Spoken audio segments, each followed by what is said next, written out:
snake marker. Ayan buddies, ang snake marker natin.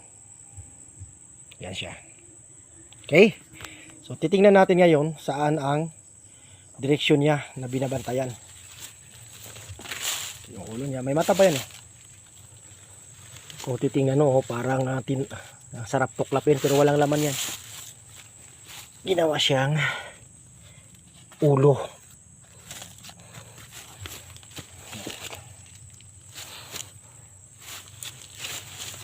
Okay, so tayuan natin. Tingnan natin in front.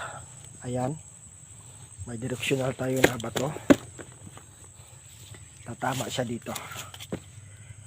Tapos makikita natin dito, isa, dalawa, tatlo, apat. Cross type. Cross yan. Ayan. So, ang tinitingnan ng snake, 10 feet lang. 1, 2, 3, 9 feet. Plus 1 equals 10. Okay. Doon tayo sa coordinate marker niya.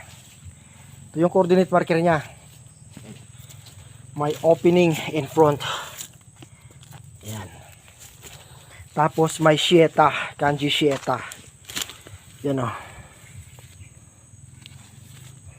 Ayan. Tapos may kuju o double kanji yan, X. So 10 feet. Okay. Yan. Travel sign to. Okay. Dito na step tayo. 1, 2, 3 plus 1 foot. Yan, 10. So ito yung dig spot natin. Okay. So kung titingnan natin yan, cross type ang stone formation na yan. 1, 2, 3, 4. Nasa gitna. Yan. Nilagay ko lang ng bato para makita nyo ang dig site. Ito siya. Jar type deposito. Dahil sa given ito. Yan. Yan siya. Jewelries and antiques. So, sa linya rito nito, may lock point na naman dito na bilog. Confirmation na bilog ang holder. Yan.